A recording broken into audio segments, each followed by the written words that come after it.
اس ملک کی سب سے بڑی خوبصورتی مختلف مذاہب کے عبادت گاہیں ہیں. فرقہ پرست طاقتیں یہ اس کو پسند نہیں کرتی ہیں. تو نوجوانوں، آپ دوست اور دشمن کے فرق کو میں آپ کے سامنے بیان کر چکا ہوں. اب یہ آپ کی ہماری ذمہ داری ہے کہ جو لوگ فرقہ پرست طاقتیں ان تمام چیزوں کو دشمن سمجھتے ہیں، یہی سچے بھارت کے وفادار ہیں. کیونکہ بھارت میں جو خواب ہمارے بزرگوں نے دیکھا تھا کہ کسان خوشحال رہے گا، نوجوان اپنے مستقبل کے لیے فکر مند نہیں رہے گا، غریبی کا خاتمہ ہوگا، بھارت کی دولت سب میں بانٹی جائے گی، صرف 10% لوگوں کے پاس 80% دولت نہیں رہے گی. ہمارے بزرگوں نے خواب دیکھا تھا کہ ہر ایک کی عبادت گاہ آباد رہے گی. ہمارے بزرگوں نے خواب دیکھا تھا کہ اگر مندر میں گھنٹے بجیں گے اور عیسائیوں کے گرجا گھروں میں اگر وہاں پر بھی گھنٹے بجیں گے تو مسجدوں سے حی علی الصلاۃ اور حی علی الفلاح کی بھی آوازیں آنے چاہیے. اس ایسے بھارت کا خواب ہمارے بزرگوں نے دیکھا تھا. مگر آج ہم دیکھ رہے ہیں کہ ایک آئیڈیالوجی کا پورے بھارت پر مسلط کرنا چاہتی ہیں جو بھارت کے انکلوزم، پلورلزم اور ڈائیورسٹی کے خلاف ہے. بلکہ بھارت کے آئین کی جو تمہید ہے، پریامبل ہے، اس میں کیا لکھا بابا صاحب امبیڈکر نے؟ Liberty of thought, belief and expression. اس کے خلاف آج سب کچھ ہو رہا ہے. دفعہ 25 کے تحت ہم کو آزادی دی گئی، مذہبی آزادی. اس دیش کا کوئی مذہب نہیں ہے. آپ اللہ کو مانو، بھگوان کو مانو، کس کو مانتے مانو، جو نہیں مانتے اس کا بھی دیش ہے. مگر فرقہ پرست طاقتیں RSS کہہ رہی ہیں کہ نہیں، ایک ہی آئیڈیالوجی کو ماننا پڑے گا. تم اگر یہ نہیں پڑھو گے تو تم دیش بھکت نہیں ہو. ہم RSS BJP سے کہنا چاہتے ہیں، یہ حیدرآباد ہے. مکہ مسجد میں مولوی علاء الدین ایک امام تھے جنہوں نے جمعے کے دن خطبہ دے کر پورے نمازیوں کو لے کر سلطان بازار کے جو موجودہ وومنز ڈگری کالج اس وقت انگریزوں کی ریزیڈنسی تھی، وہاں پر احتجاج ہوا. کیوں احتجاج ہوا؟ کہ اورنگ آباد میں ایک مسلم مجاہدین کو گرفتار کر لیا گیا تھا. گولیاں چلیں، مولوی علاء الدین گرفتار ہوئے.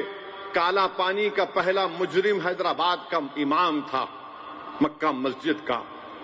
ترباز خان کی لاش اس سلطان بازار کے پاس 5 دن تک لٹکتی رہی. آج RSS BJP والے ہم کو آ کر وفاداری کا سرٹیفکیٹ دینے کی بات مت کرو.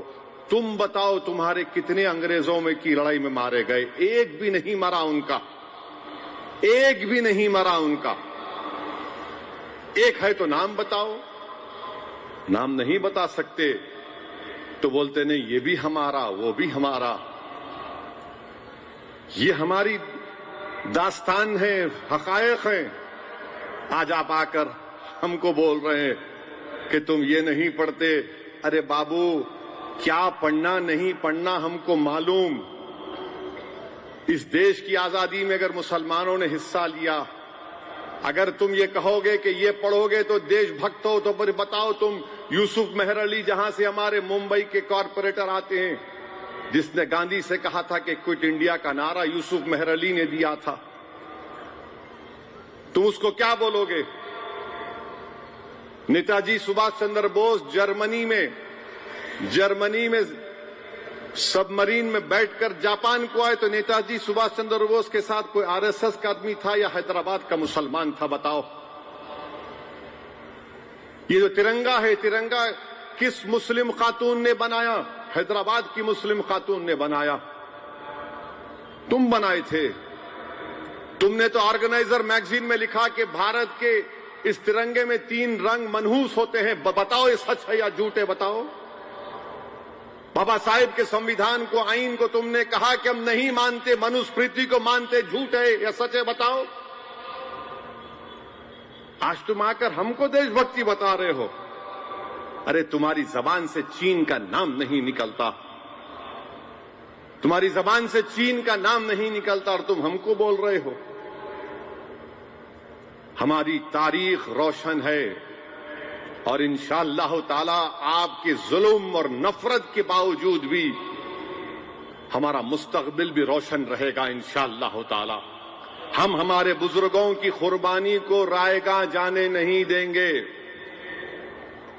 وہ آج اس دنیا میں نہیں ہے مگر ان کی زندگی ہمارے لیے ایک مشعل راہ ہے اور رہے گی. بھارت میں مسلمانوں کو ایک سیاسی طاقت بننا پڑے گا تبھی بھارت مضبوط ہوگا. اگر وکست بھارت کی بات بھارت کے وزیر اعظم کرتے ہیں تو 14% مسلمان سے انصاف ہونا چاہیے، سماجی، اقتصادی، معاشی، تعلیمی اور سیاسی. تبھی جا کر بھارت طاقتور ہوگا. اگر آپ نفرت کے مظاہرے کریں گے تو 14% کے بغیر بھارت کیسے بنے گا طاقتور ملک، سپر پاور؟ تم کسی کو مار کر ویڈیو بنا کر اپنی بہادری نہیں دکھا رہے ہو، تم بزدلی دکھا رہے ہو. تمہاری یہ بزدلی بھارت کو کمزور کر رہی ہے اور بھارت کو بدنام کر رہی ہے. ایک آسام کا مکھیہ منتری ویڈیو بناتا ہے، گولی چلاتا ہے، مسلمان بیٹھا ہوا ہے، کلین شاٹ، نو مرسی.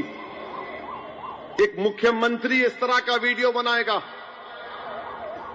آج بھارت کے وزیر اعظم آسام کو گئے، ایک لفظ نہیں بولتے، بھول گئے سب کا ساتھ، سب کا وکاس، سب کا وشواس کو.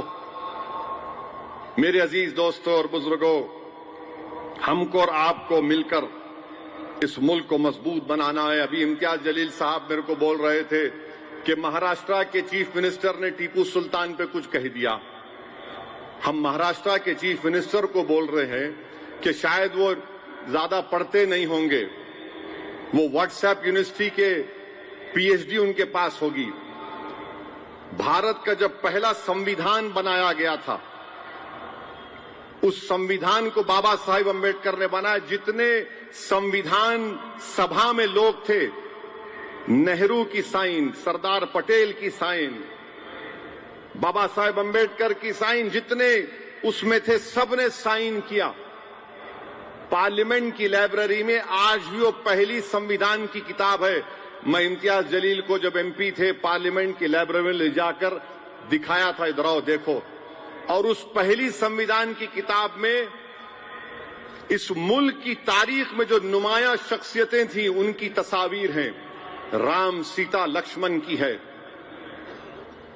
گرو نانک کی ہے، مغل بادشاہ اکبر کی ہے، جھانسی کی رانی کی ہے، گرو نانک کی ہے اور ٹیپو سلطان کی بھی فوٹو اس میں ہے. تو فڈنویس صاحب وہ پڑھ لو. آپ جب سردار پٹیل سائن کر رہے تو آپ بڑے ہیں یا پٹیل بڑے ہیں؟ ہم کو بتا دو. آپ امبیڈکر سائن کر رہے ہیں، آپ بڑے ہیں یا بابا صاحب امبیڈکر بڑے ہیں؟ اچھا، دوسری بات، جب 1799 میں ٹیپو سلطان کی شہادت ہوئی، انگریزوں سے لڑ کر ٹیپو کی شہادت ہوئی، جیل میں بیٹھ کر ٹیپو تمہارے ویر کی طرح 6 لو لیٹر نہیں لکھا انگریزوں کو میں معاف کر دو، تم جو بولے میں کرتا ہوں. ٹیپو تلوار لے کر اپنے ملک کو انگریزوں سے آزاد کرانے کے لیے شہید ہو گیا. اور انگریزوں کو ٹیپو سے اتنا ڈر تھا کہ 1.5 گھنٹے تک ٹیپو کی لاش پڑی رہی. انگریزوں کی فوج کے گھیرے میں ٹیپو کی لاش ہے، مگر ڈر رہے تھے کہ اگر شیر اڑ گیا تو کیا ہوگا. جب جا کر دیکھے تو ٹیپو کا جسم گرم تھا. کیا یہ بات سچ نہیں ہے دیویندر فڈنویس صاحب کہ ٹیپو کی لاش کے پاس سے، اس کے پاس سے انگوٹھی نکلی سونے کی، اس پہ کیا لکھا ہوا تھا؟ رام. اس پر رام لکھا ہوا تھا. اور 2014 میں برطانیہ میں 1,40,000 پاؤنڈ میں اس کا حراج ہوا. کیا یہ بات جھوٹ ہے کہ APJ عبد الکلام نے اپنی کتاب ونگز آف فائر میں لکھا کہ بھارت موجودہ جو میزائل ٹیکنالوجی، راکٹ ٹیکنالوجی کو آج کر رہا ہے، وہ ٹیپو کے خوابوں کو ہم پورا کر رہے ہیں. APJ عبد الکلام تو آپ کے لیے ہیرو ہے نا، ہمارے لیے بھی ہے مگر آپ کے لیے زیادہ ہے. آپ تو بولتے نہیں ہر مسلمان اے پی جے عبد الکلام کی ہونا چاہیے. ٹھیک ہے، میں خراب ہوں، وہ اچھے ہیں تو ان کی بات کو مان لو. ونگز آف فائر میں اے پی جے عبد الکلام نے ٹیپو سلطان کا ذکر کیا. اچھا چلو یہ بھی مت مانو تو تم گاندھی کو مانتے نہیں مانتے، یا پھر تم گوڈسے کو مانتے، بولو ہم کو. گاندھی نے اپنی ینگ ایج میگزین میں لکھا کہ Tipu Sultan was the embodiment of Hindu Muslim unity. یعنی وہ ٹیپو سلطان ہندو اور مسلمانوں میں محبت کا یکجائی تھا. اب کیا گاندھی کو جھوٹا بولیں گے؟ آپ میرے کو بول سکتے آپ. کیا ٹیپو سلطان نے سرینگری مٹھ میں فوج آئی تھی؟ کہاں سے آئی تھی؟ فڈنویس بولیں گے آپ کو، میں بولوں گا تو پھر فوج آ کر سونے کا ایک پتلا تھا اس مندر میں لوٹ کے لے کے چلے گئے، سارتا دیوی کا. ٹیپو نے وہاں پر مندر کو تعمیر کروایا، گرانٹ لکھے. 1791 جولائی 6 کو ٹیپو نے خط لکھا تھا میلکوٹے کو. میلکوٹے کی مندر کے بارے میں اس میں لکھا گیا، آج بھی جا کر دیکھ سکتے. بادشاہ تھا ٹیپو، ٹیپو ڈیموکریٹ نہیں تھا. بادشاہ اور جمہوریت میں فرق ہوتا ہے. آپ اختلاف کرو ٹیپو سے، مگر یہ بولنا کہ نہیں ٹیپو اتنا دشمن تھا. ارے ہر بادشاہ کو صرف اپنی طاقت سے مطلب رہتا تھا. وہاں کا الیکشن تھا، ووٹ ڈالنے کا معیار تھا، کچھ نہیں تھا. مگر تاریخ کو اگر آپ توڑ موڑ کے پیش کریں گے تو یہ ذرا حقیقت کو پیش کرنا تھا. اور کیا یہ بات جھوٹ ہے یا سچ ہے بتاؤ؟ اپا جی رام کون تھے؟ ٹیپو سلطان کی فوج کے کمانڈر تھے. یہ بھی بولو اب جھوٹ ہے؟ ٹیپو سلطان کے ساتھ تھے یہ لوگ. ان کے ٹریجرر کون تھے؟ خازن کون تھے؟ کرشنا راؤ. تو بی جے پی جو ہے اس طرح سے تاریخ کو پیش کرتی کہ نفرت پیدا کر دو. مگر بھارت کی پہلی سمویدھان کی کتاب میں ٹیپو کی فوٹو ہے یا نہیں بتا دو. چلو یہ تو 1950 کی بات کر رہا ہوں. میرے عزیز دوستوں اور بزرگوں، SIR ہونے والا ہے. بہار میں ہو گیا، اب تلنگانہ میں ہوگا اور اس کے بعد مہاراشٹرا میں ہوگا. میں ہمارے تمام اراکین بلدیہ، مہاراشٹرا کے صدر اور ذمہ داروں سے اپیل کر رہا ہوں، تلنگانہ کی عوام سے اپیل کر رہا ہوں کہ SIR جب ہوگا ایک ایک جینیون نام پورا ہمارا آنا چاہیے. اور یاد رکھیے، اگر آپ اپنے نام کو ڈلوانے میں کوششیں نہیں کریں گی، مجلس رہبری کرے گی انشاءاللہ تلنگانہ میں اور مہاراشٹرا میں بھی، تو بی جے پی یہ چاہتی ہے کہ NPR NRC کے ذریعے شہریت لی جا سکتی ہے. بی جے پی SIR کے ذریعے شہریت چھیننا چاہتی ہے. اگر نام نہیں آیا تو پروف کرو تم بھارت کے ہو یا نہیں ہو. مہاراشٹرا کے ممبئی کا ایک کیس ہے سپریم کورٹ کا کیس ہے، کہتا ہے کہ الیکشن کمیشن کو یہ اختیار نہیں ہے کہ آپ کسی کی سٹیزن شپ یا شہریت کو ثابت کریں. مگر بی جے پی SIR ECI سے کرا کر یہ کوشش کرنا چاہتی ہے. تو ہم کو پوری مستعدی کے ساتھ اور اتحاد کے ساتھ ہم کو اپنے ناموں کا اندراج کروانا ہے. تو SIR پر توجہ لیجئے. اور میری آپ سے گزارش ہے کہ ہم کو محنت اور جستجو کرنا ہے. اور تلنگانہ میں آج ایک ویڈیو دیکھا، میدارم جاترا میں ایک کرنول کا مسلمان ہے جو کھوئے کا بن بیچ رہا ہے. اس کو وہاں پر یہ پہنچ گئے یہ سنگھ پریوار کے لوگ اور بول رہے نہیں تو کھوئے کا بن بیچ رہا ہے مگر تو فوڈ جہاد کر رہا ہے. کون ہے بھائی یہ لوگ تلنگانہ میں میڈارم جاترا میں؟ وہ تو سب لوگ آتے اس میں. اور انہوں کون ہوتے قانون کو اپنے ہاتھ میں لینے؟ یہ کون ہے یوٹیوبر جو ایک مسلمان کو بدنام کرنا چاہتے ہیں؟ ہم تلنگانہ کی پولیس سے کہتے ہیں یاد رکھیے یہ ایک واقعہ نہیں، اگر ایسا ہوگا تو پھر آپ روڈ ظالموں کے حوالے کر رہے ہیں، ظلم بڑھے گا۔ پھر رول آف لا کو اگر برقرار رکھنا ہے تو پولیس کی ذمہ داری ہے، یہاں کی حکومت کی ذمہ داری ہے کہ خلاف ایکشن لو، وہ یوٹیوبروں کے خلاف اٹھاؤ، ان لوگوں کو کیس لگاؤ، ان پر BNSS کا 199 لگاؤ، لے جا کر ان کو ڈالو جیل میں تاکہ وہاں پر ویڈیو بنا کے دکھاؤ ہم کو۔ ان ظالموں کو اگر آپ چھوٹ دیں گے، ایک غریب بیچارہ جو بن بیچ کر اپنا پیٹ پالتا ہے، تم اس کے خلاف ویڈیو بناتے ظالموں، بے شرموں، بزدلوں، تم بھارت کو کیا بنانا چاہتے ہو؟ تم دشمن ہو بھارت کے، تم مسلمانوں سے دشمنی نہیں کر رہے، بھارت سے دشمنی کر رہے ہو۔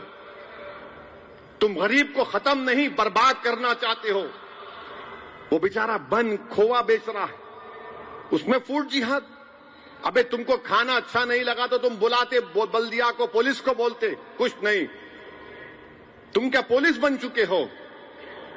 میں اس کا کنڈیم کرتا ہوں اور مطالبہ کرتا ہوں یہاں کی حکومت سے، یہاں کی پولیس کے اعلی عہدیداروں سے کہ اس میڈارم جاترا میں جو ہوا ان یوٹیوبروں کے خلاف ایکشن لینا چاہیے۔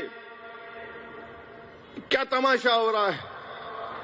جس کا جو دل میں آئے چڑھائی کر لیں گے، کمزور دکھے گا تو اس کو بدنام کر دیں گے، تو پھر قانون تو ایک مذاق بن جائے گا۔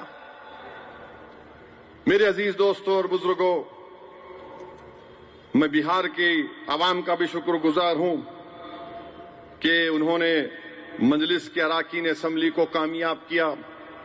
ہم تو دوستی کا ہاتھ بڑھائے تھے کہ ہم کو صرف 6 سیٹ دے دو، مگر انہوں نے سمجھا کہ ہماری کمزوری کی نشانی ہے۔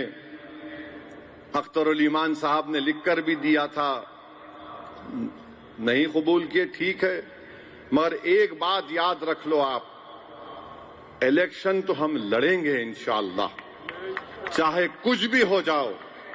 جیت ہار تو اللہ کے ہاتھ میں ہے۔ کم سے کم میں خبر میں جانے سے پہلے یہ تشنگی لے کر نہیں جاؤں گا، ارے میں لڑا کیوں نہیں، میں لڑوں گا انشاءاللہ تعالی۔ جمہوریت کے دائرے میں رہ کر ہم لڑیں گے، تمہاری نیند کو حرام کریں گے، کیونکہ تم نے برباد کر دیا، تم نے ہمارے خوابوں کو چکنا چور کر دیا، تم نے ہم سے انصاف نہیں کیا، تم نے ہم کو مارجنلائز کر کے رکھ دیا۔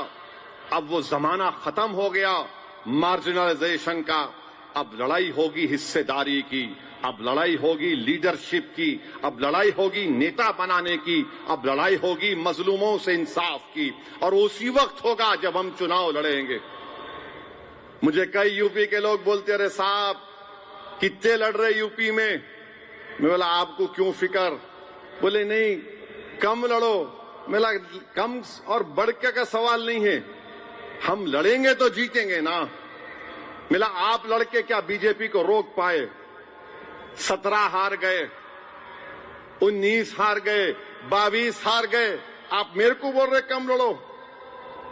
ہم جب لڑتے تو نہ سامنے دشمن کی طاقت کو دیکھتے، نہ ہم کم طاقت سے لڑتے، جو طاقت اللہ ہم کو دیا ہم اس کو پورا استعمال کر کے لڑتے۔ اور ہماری لڑائی میں اور دوسروں کی لڑائی میں فرق یہ ہے کہ مگر ہم کو لیڈرشپ چاہیے۔ تم بیٹھ کر ہمارے مقدر کے فیصلے نہیں کر سکتے، کیونکہ تم پچھلے 70 سال سے صرف اپنے لیے فیصلے کر رہے ہو، غریب مظلوم عوام کے لیے نہیں کر رہے ہو۔ اگر تم کرتے تو یہ حال نہیں ہوتا مظلوموں کا۔ تو بہرحال میرے عزیز دوستوں اور بزرگوں، آپ تمام یہاں پر آئے، آپ کا بے حد شکریہ، اور انشاءاللہ تعالی ہم آگے بڑھیں گے۔ رکنے والے ہم ہیں ہی نہیں، ہم کو آگے بڑھنا ہے، اپنی لڑائی جاری رکھنا ہے، اپنے حصے میں جو آنا ہے وہ آ کر رہے گا۔ میں مبارکباد دیتا ہوں تمام نو منتخب شدہ مہاراشٹر سے جو رکن بلدیہ کامیاب ہوئے ہیں۔ میں مبارکباد دیتا ہوں تلنگانہ کے مجلس اتحاد المسلمین کے اراکین بلدیہ کو جو کامیاب ہوئے ہیں، اور جو ہمارے مہاراشٹر سے جو لوگ بہار سے لوگ آئے، میں آپ سے اپیل کروں گا کہ ضرور نمائش کو جائیے، بریانی کھائیے، مزے کی ہے بریانی، نمائش میں اچھی بریانی ہے۔ آپ سمجھے نا، حیدرآباد میں بہت سے چیزیں ہیں پیارے دیکھنے کے لیے، تم کو خالی 3 نظر آئے۔ خیر کوئی بات نہیں، میری آپ تمام سے گزارش ہے کہ آپ مجلس کو مضبوط کریے۔ آپ آئے، بہت بہت شکریہ۔ وآخر دعوانا الحمدللہ رب العالمین۔